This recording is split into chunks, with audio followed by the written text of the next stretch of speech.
Good afternoon. Thank you so much for joining us, ladies and gentlemen. My name is Lisa Nason with Orange County Government. It's my pleasure to introduce Orange County Mayor Teresa Jacobs to provide an update regarding Tropical Storm Erika. We will also be joined by Dave Freeman, our Emergency Operations Manager. Mayor Jacobs. Thank you. Thank you, ladies and gentlemen, for joining us. One of the messages we want to get across today to citizens across Orange County and Central Florida is that while we certainly don't want to overreact, we also want to make sure that everyone is doing their part to be prepared, as I can assure you that Orange County is.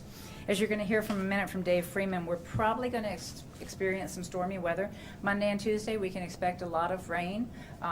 Depending upon the progress of this storm, we can expect winds. One of the concerns that we always have with a weather system like this, even if the storm dies down as we expect it to in terms of its intensity, there's always the risk and concern of tornadic behavior. So it's really important that our citizens, if they haven't already, that they take the necessary precautions. I know it feels like we're coming up to the end of summer, kids are going back to school, and we don't typically think about hurricanes, but the reality is hurricane season does not end until November 30th.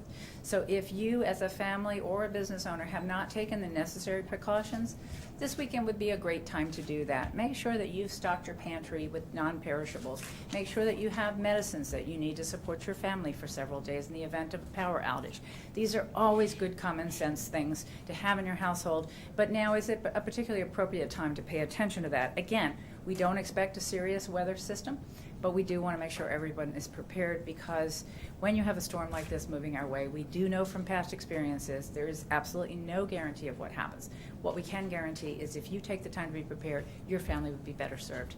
I would also ask you, take a look around your property. Make sure if there's any tree limbs that are loose, any shutters that are loose. This is an ideal opportunity to shore those up. So please do that for yourself, for your safety of your family, and for your neighbors. And finally, I want to assure you that Orange County is prepared. We're taking the necessary precautions to keep our roads clear of water to the extent we possibly can, and to make sure that we have sandbags available. Many of you have already taken advantage of that. Thank you.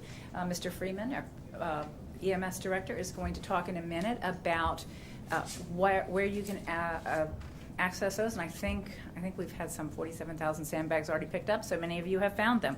Finally, we have some great tools available for you online. For those of you who have smartphones or smart tabloids, please look and download our OCFL alert if you haven't already done so, and OCFL 311. We also have, these are apps that will keep you in touch constantly throughout this storm and any emergency situation that develops here in Orange County. We also have OCFL Serves and OCFL News. So all of those are tools at your disposal. If you have a computer and you don't have a smartphone or a smart tab, then please go to the website at ocfl.net. Again, we anticipate this to be a relatively mild storm by the time it arrives here, but there is no predicting the future, so make sure you're prepared and your family's prepared. And now I'm going to turn it over to Dave Freeman. Thank you, Mayor Jacobs. I just want to assure everyone that Orange County is prepared. We have been working for many, many years, ever since the 2004 storms, when we were exercised to a great extent, in developing and fine-tuning our plan. We have all of our county agencies, along with all of our community partner agencies, that have been preparing and are ready to respond if necessary. We are not going to open our EOC currently, because the prediction for Orange County impact is to have some squally weather, some rain, and possible some tornado activity. But we will be at what's known as a level 2 activation, which means minimal staffing for our EOC staff, so that we're constantly monitoring and can rapidly respond if the need arises. We also have conference calls with all of our surrounding counties. We just finished that not too long ago, to make sure that everyone is communicating with each other and that we are consistent in our approach to the storm. We also communicate with the state Emergency Operations Center twice a day to make sure that we are letting them know how we are organizing and planning, and to make sure that they are fully aware of our activities as well. It's important that you have a plan, as Mayor Jacobs mentioned. please review the plan if you haven't looked at it lately. If you don't have a plan, please write one. If you aren't sure what to put in your plan, go to our website. There is examples of plans on our website that you can download and complete for your own family's use. Also, make sure that you have fuel in your vehicle if you do need to leave. Make sure that you are taking care of your pets as well as your family. And if you do plan on leaving, we will not be opening shelters because of the nature of the impact we're expecting. But if you're going to leave the area, just pay attention to the news and the weather reports, because we don't want you driving into hazardous conditions as you leave Orange County. Mayor? Thank you. And as our emergency manager director pointed out, we here at Orange County will be watching the storm system throughout the weekend, as I know our citizens will. We will be prepared. We plan to be open on Monday morning for government business, and we plan to be in session Tuesday for our public hearings.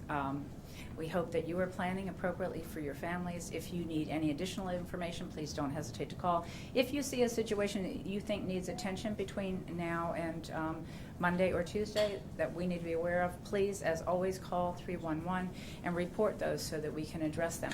Mr. Freeman, do you have anything else to add?